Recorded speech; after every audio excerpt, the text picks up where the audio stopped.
did that, I did that. ये just as accept that things, whatever is that. जो गलती हो, अच्छा किया हो, कुछ भी किया हो, तो जस्ट एक्सेप्ट दिस थिंग्स, ये आप में आ जाएगा तभी मेरा सक्सेसफुल हो जाएगा. So let it start here. First complete the syllabus and we will then go for that your session. Let first of all I'm going to share your book. Where is your rest part? Wait, it's a 10th standard book. Where is it? Yes, here. So we talked about the virus, tobacco mosaic virus, TM virus, and this is another virus, that is the bacteriophage.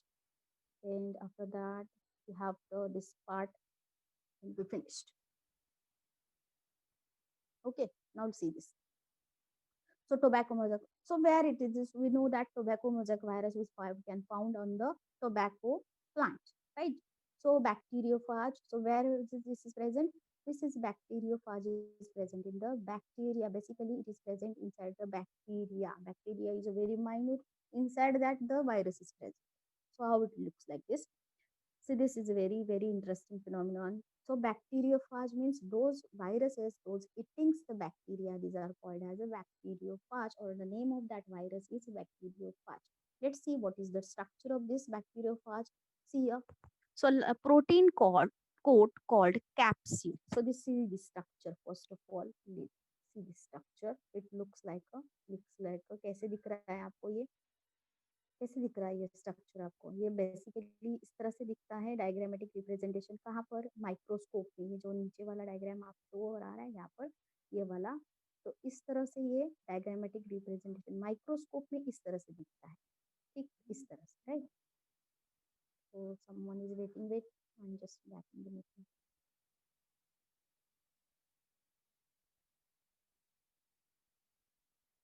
Ayush Madvi, Siddhesh Pohir, these are the class from class 10th B, na? These two students, Ayush Madhvi, can see. Okay, so it is visible to all of you.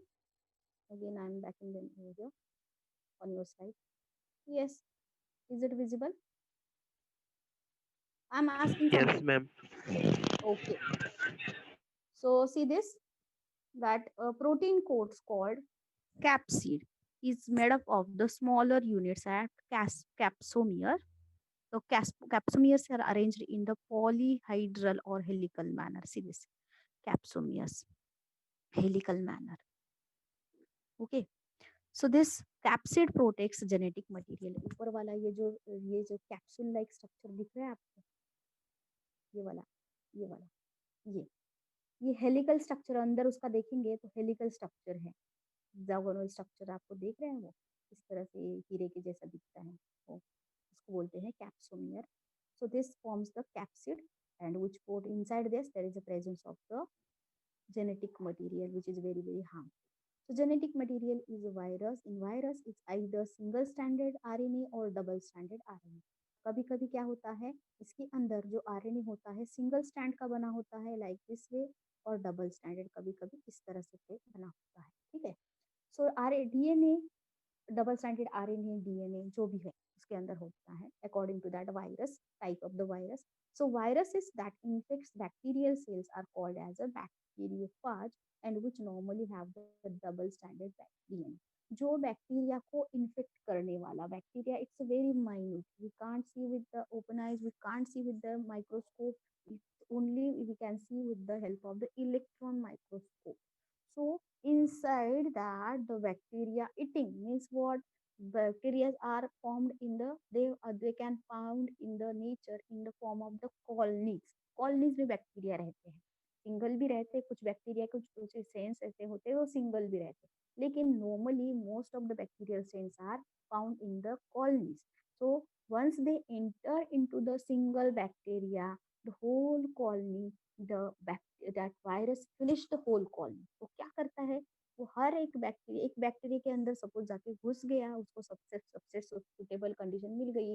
एक आध bacteria जब week है, तो उसकी immune system weak है bacteria की, तो उसके अंदर वो इजी आसानी से घुस सकता है. एक बार वो उस अंदर घुस गया, दूसरे बैक्टीरिया को इन्फेक्ट करेगा, तीसरे बैक्टीरिया को इन्फेक्ट करेगा। इस तरह का वो चेन रहता है और ये इसकी भूख कभी मिटती नहीं, हमेशा वो खाते ही रहता है, वो बैक्टीरिया को खाते ही रहता है, बैक्टीरिया को खाते ही रहता है। हमारे जैसे बॉडी में अंदर गया तो एक सेल को इन्फेक्ट करके बैठता नहीं, उसका चेन नहीं आता है, वो क्या करता है और दूसरी सेल को इन्फेक्ट करता है, तीसरी सेल को, चौथी सेल को, पांचवी सेल को, इस तरह से वो टिश्यू को इन्फेक्ट करता है, टिश्यू से ऑर्गन को इन्फेक्ट करता है, ऑर्गन से वो पूरे ऑर्गन सिस्टम, जैसे ही हमारा रेस्पिरेटरी सिस्टम है, हमारे वो मुंह, जैसे कि ये कोरोना वायरस जो है हमारे मुंह से या फिर नाक से अंदर चला जाता है, तो पहले वो अंदर गया, सपोज नाक से अंदर चला गया तो नाक भी इन्फेक्ट करके नहीं बैठता, अंदर वो गले में जाता है, फिर अंदर गले से वो रेस्पिरेटरी ट्रैक्ट में जाता है, रेस्पिरेटरी सिस्टम पूरा डैमेज करके रख देता है, तभी वो चेन लेता है, पूरा डैमेज करेगा तभी चुप बैठेगा। फिर क्या करता है, धीरे धीरे वो दूसरे सिस्टम की तरफ बढ़ता है, जैसे ब्रेन है, जैसे डाइजेस्टिव सिस्टम है, हर एक सिस्टम पे, kidney that is excretory system है, दैट इज रिप्रोडक्टिव सिस्टम, फिर वो सिस्टम क्या करेगा, धीरे धीरे सब सिस्टम को खा जाएगा, पूरा खा जाएगा मतलब कि इनएक्टिव कर देता है, वो खाता है मतलब कि वो सेल्यूलर मास नहीं खा के बड़ा बड़ा नहीं होता है, तो क्या करता है, वो जो अंदर वाले जो सेल्स होते हैं ओरिजिनल हमारी बॉडी सेल्स, उनको इनएक्टिव करता रहता है, ये काम करता है। तो जैसे ही बैक्टीरिया, हम बैक्टीरियोफाज की बात करें, तो बैक्टीरियोफाज के बाद वो क्या करता है, एक सेल के अंदर घुसा, बैक्टीरिया एक सेल के अंदर घुसा, दूसरे बैक्टीरिया सेल को इन्फेक्ट करेगा, इस तरह से वो चेन में काम करता है। सो नॉर्मली एक सेल से इन्फेक्ट हो गया तो वहां पर ये इसके अंदर जो बैक्टीरिया ईटिंग वायरस है, उसके अंदर डबल स्टैंडर्ड डीएनए होता है, ध्यान में रखिए, ठीक है। ये looks like this, see this, ये जरा कैप्सूल है, ये होल्ड करने के लिए टेल फाइबर्स है, उसको बैक्टीरिया को होल्ड करने के लिए टेल फाइबर्स है, इसके अंदर ये कैप्सूल लाइक स्ट्रक्चर, ऊपर वाला स्ट्रक्चर आपको दिख रहा है, इसके अंदर डीएनए होता है, तो वो क्या करता है, ये इस टेल फाइबर से उस बैक्टीरिया को होल्ड कर देता है, इस अपने कैप्चर में लेता है, सपोज ये बैक्टीरिया है, तो एक बार उसके अंदर आ गया, उसको टेल फाइबर के अंदर उसको पकड़ के रखा उसने, तो ये आरएनए है जो इसके अंदर, ये पूरा बॉडी के अंदर नहीं जाता है, ये पूरा जो है स्ट्रक्चर वो बॉडी के अंदर नहीं घुसा देता है, तो ये क्या करता है, ये सिर्फ डीएनए इस बैक्टीरिया के अंदर जाने देता है, फिर इसके अंदर ये जाके ये अपना ये प्रोडक्शन कर लेता है, ये सिस्टम बना लेता है, ये बैक्टीरिया बना लेता है, फिर ये क्या करता है, दूसरे बैक्टीरिया को इन्फेक्ट करने लगता है, तो इसके अंदर जाके ये पूरा अपना स्ट्रक्चर बना लेता है, तो ये चेन में काम कर देता है इस तरह, ठीक है। So bacteria eating bacteriophage. Viruses causes disorders like a leaf curling. Suppose ये लीफ को इन्फेक्ट कर रहा है तो leaf curling, curling the sense आपने कुछ ऑब्जर्व किया कभी कि कुछ लीव्स के जो प्लांट है, कुछ लीव्स उसके होते हैं कर्ल होते हैं, कर्ल होते हैं, तो येलोइंग होते हैं, येलो होते हैं कुछ, मतलब कि नॉर्मल नेचुरली येलो होने वाले अलग होते हैं, लेकिन अपर जैसे कि यहाँ पर सपोज ये प्लांट ग्रो हो रहा है और टॉप मोस्ट यहाँ का जो लीफ है वो सपोज यहाँ पर ये येलो वाले नीचे होते हैं, लीव्स होते हैं, नॉर्मली देखा जाए तो ये जो लीव्स होते हैं येलो वाले, जो एजिंग के हिसाब से अपने काम के हिसाब से अपना काम खत्म होने के बाद ये येलो होते हैं, और फिर बाद में क्या होते हैं, लीफ फॉल होता है, ठीक है। लेकिन सपोज ये ग्रीनिश है, यंग लीफ है, तो ये सपोज येलो हो गया यहाँ पर, तो समझो वहां पर वायरस ने उसको अटैक कर दिया। Mosaic formation in the sense, जैसे ही लीफ में जाएगा तो वहां पर मोजैक टाइल्स हमारे जो रहती है, मोजैक टाइल्स घर में, उस तरह का उस पे लीफ पे ये देखो इस तरह से वो लीफ लीफ दिखने लगता है, देखो यहाँ पर जस्ट ये वाला, इस तरह से ये मोजैक स्टाइल अपना दिखा देता है, ये वाला कैसे दिखता है, येलो थोड़ा पार्ट, थोड़ा ग्रीन पार्ट, थोड़ा blue brown part, mosaic tiles कैसे रहती है वैसे, ठीक। So leaf looks like that. Next है स्मॉल पॉक्स, जैसे कि ह्यूमन बीइंग एनिमल्स में देखा जाए तो ये प्लांट्स में हमने देखा कि इस तरह के डिजीजेस फॉर्म करता है, leaf curling, yellowing, mosaic formation. Then the have you heard about, you have heard the foot and the mouth disease in animals or the swine flu? Foot and mouth disease बहुत सारे हैं, तो अभी यहाँ पर discuss करने के लिए हमारे एक पूरा चैप्टर इसी पे डिपेंड है, कौन सा, ह्यूमन डिसीज, तो हम उसमें पढ़ेंगे ये पूरा diseases. Then the viral diseases, smallpox आपको पता है, मम्स आपको पता है, हर्पीस आपको, नागिन जिसको बोलते हैं कॉमन लैंग्वेज में नागिन, वो भी उसको वही वही से वायरस से होती है। कॉमन कोल्ड है जो हमारी सर्दी वगैरह है, वो भी वायरसेस बनाता है, देता है। then the viruses are the causative agents of many diseases. For example, AIDS है, now recently that is coronavirus, Ebola virus, so many kinds of the viruses are present. Next है virules. अभी हमने देखा virus के बारे में information दी थी, cellular और सेल्युलर कंपोजिशन. नेक्स्ट है वायरुअल्स. सो वायरुअल्स क्या है? Potato spindle tuber disease was found to be caused by the single-stranded RNA, which lacks protein code. That is a T.O. Danier in 1971 reported that this is a low molecular weight RNA and smaller in size than the virus. This infection RNA strand is called as virus. मतलब क्या? Virus से भी छोटा. Virus से भी छोटा मतलब यहाँ पर मैं दिखाने के लिए इस तरह से दिखा रही हूँ आपको, लेकिन ये वायरस पकड़ में नहीं आता है. मतलब समझ, अभी देखो 9-10 मंथ 1 ईयर पूरा होने को आया, तभी भी कोरोना वायरस समझ में नहीं आ रहा है, पकड़ में नहीं आ रहा है. तो इससे आप अंदाजा लगा सकते हो कि कितना वायरस किस तरह से होते हैं वायरस. ठीक है, तो इससे भी छोटा ये पार्ट जो होता है, इससे मतलब ये जो है, ये मैंने अभी दिखाया, इससे छोटा ये उसको बोला जाता है viroids. Clear this thing. So ये नॉर्मली सिंगल स्टैंडर्ड होता है and basically smaller than the viruses. Viruses से छोटा होता है. तो यहाँ कब फाउंड हुआ था? 1971 में. डैनियर जो साइंटिस्ट थे, इन्होंने ढूंढ के निकाला था. कहाँ पर? Potato spindle fibre tuber. Potato जो हमारा पोटैटो होता है, उसके अंदर एक देखेंगे, कभी कभी आप कभी काम करते होंगे पोटैटो वगैरह, तो आप देखेंगे कि उसके अंदर भी क्या होते हैं डिसीजेस, जैसे कि उसके अंदर भी इंफेक्शन होता है. तो पोटैटो स्पिंडल लीफ में, या फिर हम देखेंगे कि ट्यूबस में, ट्यूबस मतलब पोटैटो हम जो खाते हैं, उसके अंदर इन्फेक्शन क्रिएट करने वाला वायरस है वायरियोइड. ठीक है. So next is looks like this. ये देखो, आगे देखो, लास्ट पॉइंट है लाइकेंस. तो lichens are coexistence of the algal and the fungi for the mutual benefit. आपको पता है कि थर्ड वाला जो पार्ट है, वायरस हुआ, वायरियोइड्स हुआ, अभी असेल्युलर ऑर्गेनाइजेशन वाला जो ऑर्गेनिज्म है वो लाइकेन है.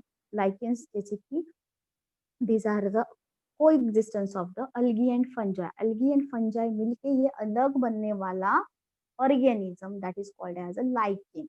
So these are the algal members of a phycoband are called as a, that is mostly belongs to cyanobacteria. Bacteria से बना होता है. Bacteria Ma'am, this point is not there in our textbook. It is not here. No, in textbook it is not there. Lichens. But in this copy is the new copy. I have just copy. This is the new copy. So just is there new book. Okay, so just go through that. Just Naomi, just check it out. If you want to just take the screenshot of this point, just take it right now. So lichens is the coexistence of the algae and the fungi for the mutual benefit, and for the algal members and the phycoband, and it is called as a mostly belongs to cyanobacteria. So these are the type of the bacteria as we discussed the cyanobacteria structure, that is the nostoc like structures. So this belongs to that bacteria. So fungal members is called as a mycobiome. तो इसमें क्या है, ये जो lichen जो होता है, algae and fungi से बना होता है. फंजाई इन द सेंस हमने पढ़ा, और अल्गी भी हमने देखेंगे अभी नेक्स्ट चैप्टर में. तो वहां पर ये दोनों से मिला हुआ होता है लाइकेन. तो फंगल मेंबर्स किस तरह से होते हैं? कौन सा फंगाई बनता है, कौन से फंगाई से ये लाइकेन्स बनते हैं? तो these are called as those members जो बना रहे फंगस उसमें इन्वॉल्व हो रहे, तो उनको बोला जाता है माइकोबायम. सो ये जो माइकोबायम है, ये क्या होते हैं? These are the best excellent example of symbiosis. मतलब like in coexistence, like in fungi and algae togetherly live togetherly symbiotically. These are called as a symbiotic association. दोनों को बेनिफिट होता है वहां पर, दोनों को म्यूचुअली बेनिफिट होता है. अभी फंजाई को क्या मिलता है? Fungi, as I told yesterday, that is the both get then benefited, lichens and the fungi. Sorry, fungi and the algae. So algae gives the somehow the shelter to the fungi, and what the fungi instead of that shelter, what the fungi gives us, that it gives a decomposition property. तो this is the both get the mutually benefited. वहां पर उनको दोनों को हर एक में एक example बता रही हूँ सिम्बायोसिस का. हर एक सिम्बायोटिक एसोसिएशन में अलग अलग बेनिफिट्स होते हैं, राइट? तो अकॉर्डिंग टू दैट उनका बेनिफिट एसोसिएशन चलता रहता है, दोनों से एक दूसरे से क्या बेनिफिट ले रहे हैं, right? So that is called as a symbiotic association. So here this is the excellent example. The algal components of the lichens provide food and the fungal parts provides while fungus provide the shelter. So fungus क्या करता है, shelter देता है. I think मैंने उल्टा बताया, तो क्या है, थोड़ा करेक्शन कर लो कि फंगस जो है शेल्टर प्रोवाइड करता है एंड जो अलगी जो है वो क्या करता है, शेल्टर टू द अलगी. अलगी अलगी को फंगस क्या करता है, शेल्टर प्रोवाइड करता है, और अलगी क्या प्रोवाइड करती है, minerals and the waters absorb from the environment. तो वो एनवायरमेंट में जो है वो अलगी को, फंगस को वो दे देती है. ठीक है, ये दोनों का म्यूचुअल एसोसिएशन हो गया. फंगस क्या करता है, अलगी को शेल्टर दे देता है. अलगी क्या करती है उसके लिए, वाटर एंड मिनरल सब करती है फ्रॉम द एनवायरमेंट एंड उस फंगस को दे देती है. So this association is intense and it is difficult to identify them as a separate living thing. तो ये जो है उसको आइडेंटिफाई सेपरेट करना बहुत ही डिफिकल्ट है, because they are coexistence association, they are present in the association. So though found in the extreme environment like a snow clad poles, lichens are sensitive to the pollution. तो जहाँ पर pollution होता है वहाँ पर lichens कभी नहीं grow होते हैं. They are found not found in the polluted regions, hence they are considered as a pollution indicators. मतलब क्या, जहाँ पर लाइकेंस नहीं है वहाँ पर pollution, definitely there will be the pollution. Okay, so that is an indicator, natural indicator. So lichens also play important role in the soil formation by using the specific acid production. So these are also very very, lichens का क्या benefit है nature में. So this is plays important role in the soil formation. Soil form करने के लिए ये जरूरी है. किस तरह से सॉइल फॉर्म करते हैं, by using a specific acid production. तो उनके पास कुछ ऐसा एसिड है जिससे वो सॉइल बना सकते हैं. तो normally this form lichens are found in the mountains region और the which is a conserved area, that in that we can see the lichens. तो आपने इस तरह का पिक्चर कभी देखा होगा माउंटेन्स रीजन्स में, तो ये क्या है, लाइकेंस है. मतलब that area is, it indicates growth. Yes बेटा, please mute yourself. तो जहाँ पर ये ग्रो होते हैं वहाँ पर पोल्यूशन नहीं होता है. जहाँ पर नॉर्मली तो हम यहाँ पर देख नहीं कर सकते क्योंकि यहाँ पर बहुत सारा पोल्यूशन है. लाइकेंस. नेक्स्ट है पोर्शन जो है, ये जो वाला ये जो है ऑब्जर्व एंड डिस्कस, ये वाला है. ये पॉइंट आपको, ये जो आपको हमने जो कैरेक्टरिस्टिक स्टडी की है, kingdom Monera, Protista, Fungi, kingdom Animalia, kingdom Plantae, according to that आपको ये फील करना है. सपोज किंगडम मोनेरा, तो सेल वॉल इज प्रेजेंट और अब्सेंट. तो सेल वॉल प्रेजेंट होती है किंगडम मोनेरा में, नहीं होती है, तो अब्सेंट लिखना है वहां पर. फंजाई, फंजाई में सेल वॉल होती है क्या, नहीं होती है, अब्सेंट. किंगडम एनिमालिया में नहीं होती है, अब्सेंट. तो वहां पर आपको ये फील करते जाना है. Just complete that table and here we complete this chapter. आपको ये क्लासिफिकेशन सिस्टम जो है, कैरेक्टरिस्टिक्स है किंगडम के, हर एक किंगडम का आपको ये फील करना है. तो आप एक अच्छे स्टडी करना चाहते हो तो just feel this 3 tables and here we complete this chapter. Okay, clear this thing? Any doubt regarding this chapter? Classification system. We have seen the 5 kingdoms, that is Kingdom Monera, Kingdom Protista, Kingdom Planti, Kingdom Animalia, Kingdom Fungi. Except that we have also seen the virus, viroids and the lichens. So this is about the whole chapter. ये आपका chapter second number 2 number खत्म हो चुका है. So now we are going to start the new session, that is the Indian Constitution Day. Okay. So anyone knows about this thing?